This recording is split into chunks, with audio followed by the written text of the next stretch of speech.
Hi, this is Craig Seeman, Green Party Media Committee, live stream producer. We're here in Baltimore, Maryland at the Green Party National Presidential Nominating Convention. Earlier today, you got to see local candidates and office holders, House and Senate candidates, and many of you have, throughout this campaign, have been introduced to Jill Stein already, as well as our other presidential candidates.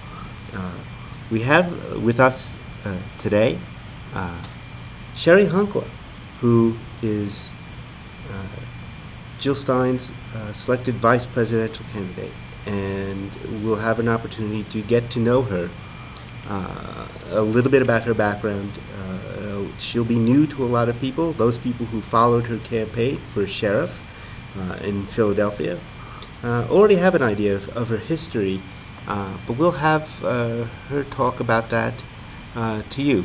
So, Cheri, Yes. when your life experience, what brought you into being first a political activist, and why, as a political activist, did you become a Green as opposed to using alternate political outlets, political parties, to express yourself electorally? Well, my life has been a long journey. I'm a single mother. I have 2 children. And when my oldest son was 9 years old, we became homeless, and I couldn't get into the city shelters in the Twin Cities. And so I took over a house to literally keep myself and my son Mark from freezing to death on the streets of this country. And I figured, since I'm a strong, articulate, resourceful woman, that if that was happening to me, it was probably happening to other families across this entire country.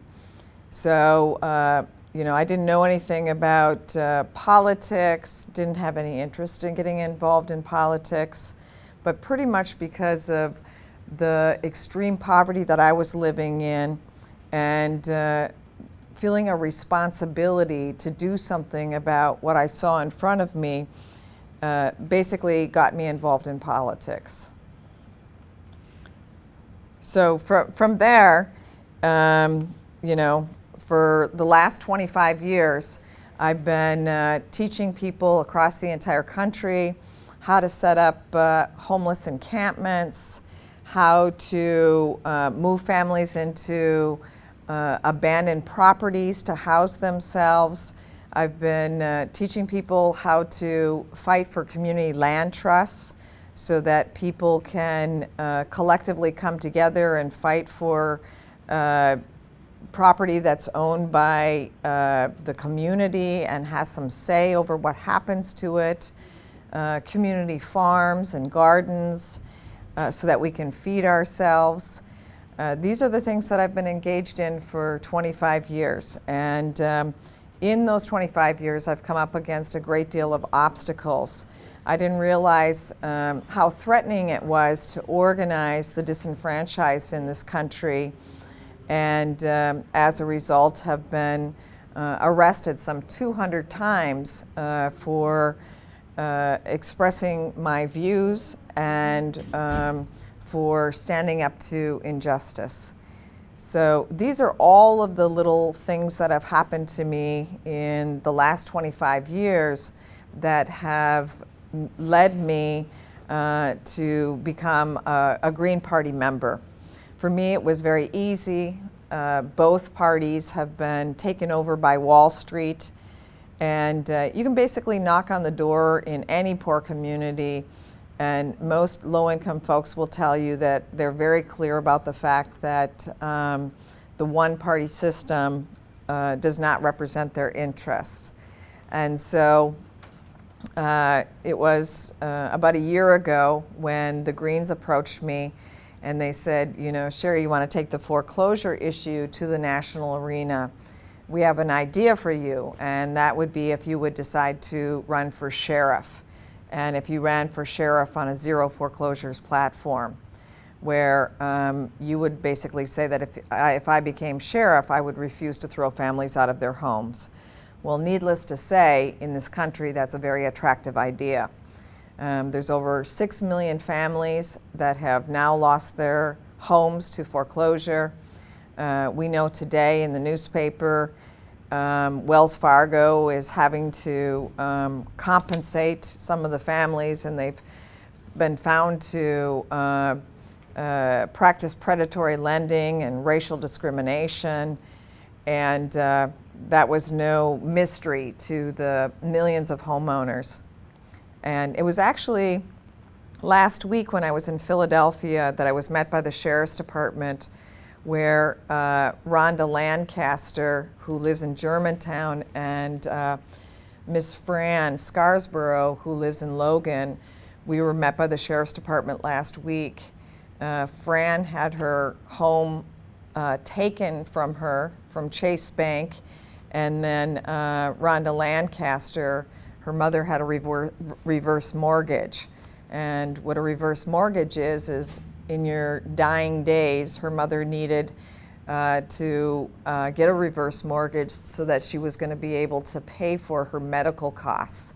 So basically you trade being able to pay for your medical costs in this country as a senior, knowing that as soon as you die, they're going to take your home. And her daughter had lived with her for 35 years, caring for her mother in that home. And we were able to stop the bank from taking the property last week because we have some stuff going in court right now, but that battle is far from over. Let me ask you, given it's a big issue where I'm from also in Brooklyn and Queens, where lots of people have lost their homes due to foreclosure.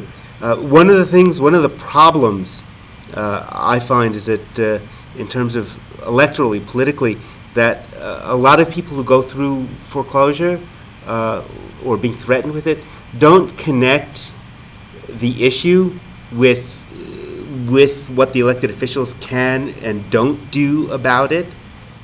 It's a very frustrating process. A lot of folks will get out there and talk about those big evil big banks and that kind of stuff, but they won't talk about the fact that we have a president in this country that has virtually said nothing about enacting a moratorium. We have a government that has basically stood by and bailed out the banks while we watch our neighbors and another million that are going to be thrown out on the streets this next coming year. My sister lived in her home for 20-some years. She has African-American children and an African-American husband, and they ended up homeless in my mother's living room this year. And this was after working full-time jobs. Both of them had about 2 jobs each. And they were victims of predatory lending, and their payments ballooned. And now they are basically struggling just to feed themselves and to feed their children. So our elected officials, are just as responsible, if not more responsible. And so, that's why I'm very excited about being a vice presidential candidate. Both Jill and I are committed to we're not going to proceed from fear, but we're going to tap into our courage and go forward and put out a plan that's about solving the horrible ills that exist right now in our country. And these are not idealistic. We live in a country that has plenty. There's enough to go around. If we really wanted to, we could end hunger. We would immediately do that. California alone has enough food to not just feed people in this country, but around the world. And it's right now we have 1 of every 2 people that are living at or below the federal poverty level. And we as the American people have to stop adjusting to a lower standard of living. And so I'm very excited that this whole Occupy process has been taking place across this country. We're up against some serious obstacles because our government has put billions of dollars into Homeland Security, which has really been about preempting the civil liberties of people in our own country. And I think people are beginning to get organized. And, you know, the old saying goes that you can, you know, fool the mind, but there's only so long that you can fool the stomach. Let me ask you, what is, since you run for sheriff and had to deal with public persuasion and letting people know that not only are elected officials responsible, but that that the Green Party is something they should consider for doing that, because a lot of people are very stuck. I know in my communities, the people who get foreclosed are still looking to the Democratic elected officials who've already failed them. I mean, the track record is there, otherwise they wouldn't be in this situation. I mean, there's what Obama did in terms of bailing out the banks and not bailing out the homeowners. What is your strategy towards persuading them? I mean, they're aware of the issue because they're the victims, that they need to look for you and Jill to solve this. You know, I think that it's a very easy thing, and that means that we just really have to be about including people in this campaign, and we have to put strong emphasis on participation. And the people that are watching this today, we're going to win in this election by increasing Green Party membership. We have to go out there and knock on the doors, because not only the survival of our children and the next generation depend upon us building an independent party in this country, and that being the Green Party. It depends on people understanding that we're up against great obstacles, great odds, and the only way to solve that is if people actively get involved. And you know, we have ballot access issues across this country. We've definitely got them in Pennsylvania, where for a Democrat you only need 2,000 signatures, for a Republican 2,000 signatures. And you know, we as Greens are having to collect 40,000 signatures. And this is absolutely ridiculous. It's not, you know, democracy. It's not democratic. And the only way that we're going to change things is to not complain about it, not be afraid. And I think it's as easy as waking up a sleeping giant. I think it's just a matter of time till people, you know, learn about the Green Party and join the party, because we care about our future. We care about our children. And this is our country, and we have a responsibility to take it back. All of us in the Green Party have been affected by the Occupy movement, and some of us have struggled with persuading. Again, this is in terms of voting, that so many of the people who are affected by this and so many people who are angry have given up on the political system. You'll find many people in the Occupy system they'll range from, well, I don't get involved with electoral politics, or, you know, the two parties, as if they were the only two parties existing. How have you been outreaching to the Occupy people to let them know that we exist, and during the campaign targeting? Well, I kind of see myself as one of the pioneers in this country around the whole Occupy movement. We were occupying land long before people used the word occupy. We, you know, out of necessity, we were and are working with homeless families to, you know, find a piece of land and to set up tents and to call attention to the contradictions around, you know, our politicians valuing corporations and protecting, you know, the wealthy in this country, and then just leaving the rest of us to die and live on the streets. And so I spoke at the National Occupy Gathering about a week ago in Philadelphia, and actually, participated in several of the events in both New York, Washington, and in Philadelphia and other occupies around the country. And we just have to continue to not allow mainstream media to marginalize people. We have to occupy the hood. We have to include everybody in this fight because it is a numbers game. And there's a growing equality of misery and poverty in this country. And like I said earlier, there's enough to go around. We don't have to proceed from this idea of scarcity. And, especially in this country, we have a responsibility to take back these basic human rights in our country. So, given the challenges of being a Green candidate and the media pretty much shutting us out, I know from having watched a bit about your Philadelphia campaign is that you were very creative in your messaging. What kind of messaging? What are your thoughts about delivery? Because I'm very much being here into media and how to reach people when we have to rely on our own resources. Well, Jill and I are going to have to do a variety of things. I mean, during my sheriff campaign, I literally went through the neighborhoods on a horse, rode the back of bicycles, on motorcycles with Vietnam veterans, did a whole host of different things. But we really have to have our own independent media strategy in this campaign.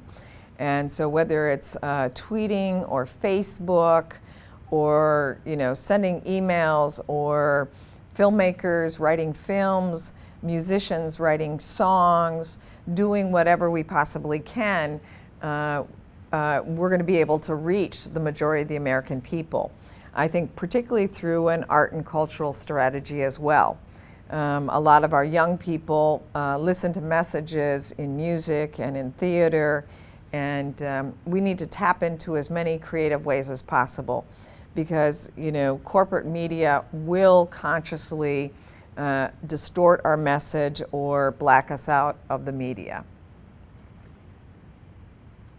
Yes, and related to messaging, I know from fellow activists who I work with, they're even when they see something like this, Green Party candidates, and they're even quietly supportive, when they may not be able to say it in public. There's a concern about actually being critical of the current administration, and that somehow, it's still a case of this lesser evilism, and trying and being afraid to name the beast, as I say, and how what criticisms are you willing to put forth on the Obama administration in the Senate and House? Is there anything specifically you can say that Well, it's not just the Obama administration, right? It's also Mitt Romney is putting out this idea and putting out messages that somehow he cares about poor whites in America. He doesn't care if poor whites live or die. He doesn't care about any of them. And both Obama and Romney have been about protecting and supporting corporate America. And the thing that's exciting about this campaign is that we don't have to go out there and try to convince a small group of people. The majority of the people in this country are either trying to get something or trying to hold on to what they have. And so that's a much easier thing that we're going to be able to tap into. For us, this is not just a matter of taking the correct position. I have a pregnant woman who's Dominican. She's currently in labor right now, And the city of Philadelphia had nowhere for her to go. So she's living in my living room in Philadelphia with 4 children. When you get to a point like that, which is happening across the entire country, victims of domestic violence who are, being beat to death, and the shelters have been full to capacity for many, many, many months across this entire country, something has to change. Something has to break. We can't just operate like business as usual anymore. And we've got history on our side. We know that things don't just go in a straight line, that there's leaps that take forward. And I think that those of us in this country are going to, tap into our courage, and we're going to take that leap forward to ensure that we have a better America. You make an interesting point when you talk about something like the shelter system in this country, and the poverty that some people go through. And I know that some of us have learned these things through personal life experience. There's an attitude in this country, even amongst people who are supposedly liberal and progressive, that people who are in economic distress are somehow at fault, that either ranging from not being motivated enough or not being intelligent enough. It's very denigrating, the system. What's your sentiment about the system that kind of puts down people who are poor, makes them bad, or sort of like crippled in some sense, in some negative sense, that they're at fault, that they've disabled themselves? How do you approach explaining that that's not the case? Well, that is a very important challenge that we have ahead of us, because the media has really put into the minds of the people in this country that people in this country live the life of the rich and the famous. And that's not the case of the story of the American people. People are struggling every single day to work 1 or 2 or 3 jobs, and these stereotypes are very real. And we saw that during both the Reagan and the Clinton administration, when it convinced the American people that everybody that's on the dole or on public assistance is African American and drives a Cadillac and has 20 kids and that kind of stuff, when the majority of the people in this country that rely on some kind of government assistance are actually white. And so people tapped into the history of racism in this country and basically ended a social welfare system that was seen as an entitlement. We don't have that anymore. It doesn't matter if you're a quadriplegic. You don't have a right to the basic necessities of life. And so, and when it comes to low-income families, those are some of the hardest working people I've ever seen in my life, where they get up every morning and you have to figure out how it is that you're going to make it through the day, make it through the month, how you're going to have enough rice or pasta or whatever in order to feed your children, and you have to figure out how to compete to sell your labor alongside another 500 people or so who are trying to compete to get that same job. In Kensington, where I come from, Mother Jones made the famous march from the factories to New York City. And when she did that because children were losing their limbs working in the factories. If Mother Jones was alive today, she would have no factories to march from. Because jobs, they've either gone down south or they've gone to another place in the world. And as long as corporations are able to make record profits, paying, slave wages to children and others in other parts of the world, and we don't get serious about understanding that this is a global economy, we're really in trouble. Your message messages that you're delivering. You're very, I'll say, you're very articulate, and there's a lot of experience that you've had that has gotten you there, and including running for sheriff of Philadelphia. One of the things I find is that activists are afraid of running for office, and you've moved from running for a large local office in a major American city now to being under consideration and likely nominee for Vice President of the United States. What kind of personal process did you go through to decide that you would be willing to take on such an enormous task that not only is the Green Party dependent on, but really the nation if you impact? What personally moved you to take on what would be for many people something they would fear? It would be a burden. It would be a personal exposition to the slings and arrows of not only the media but other progressives who feel, why should you do this? Shouldn't you be working just in your neighborhood? What moved you? What caused that decision to happen? Well, for me, I felt like I have a responsibility. There's literally thousands and thousands of families across this country that are responsible for making me who I am today. So it's African American women in the South. It's the indigenous friends of mine on reservations. It's my family. It's poor whites in trailers across America. All of these folks have really taught me everything that I know, and it's really their shoulders that I stand on, and I feel a sense of responsibility. They've lifted my name up, they've lifted my work up, they've participated in that work. And so when Jill called me on the phone and sent me a letter, I knew that this was going to be the hardest decision I would ever make in my life.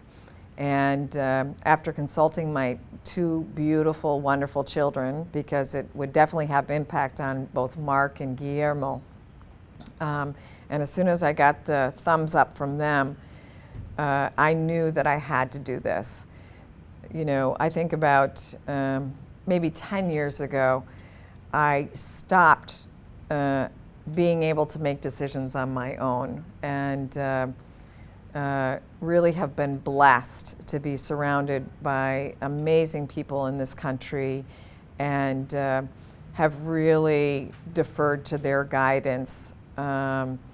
And so I knew both in my mind and in my heart that I had a responsibility to step forward and take on this position of running for vice president in a very serious way, so that we can put these real answers to the problems that are facing people in this country, first and foremost, out there to as many people as possible. And we had a responsibility to begin to involve the 99% that has basically been left out of electoral politics. This has been an excellent half-hour introduction, and people are getting a sense of who you are. I'm going to give you a free-form final chance to give for you to give what would your introductory stump speech be? Now that we've had this background, your message in 2 minutes. My message would be, those of you that are watching this right now, send us an email, bring up our website, Jill Stein for President, organize a house party, collect petitions, register Greens, join the Green Party. We need you. This is very serious. If we want to take our country back and set it in the right direction, don't see yourself as an outsider or somebody that can just sit on the sidelines. We need your full participation. Thank you so very much, Cheri. Thank you for spending the time here. I'm sure uh, t- tomorrow going forward is going to be extremely hectic for you. I hope it'll be rewarding, not only for you, I actually hope it'll be rewarding for the people in this country, because you have a message people should be listening to. And we, the rest of us here, viewers, myself, will do our effort to make sure that happens. Thank you. Thank you so much.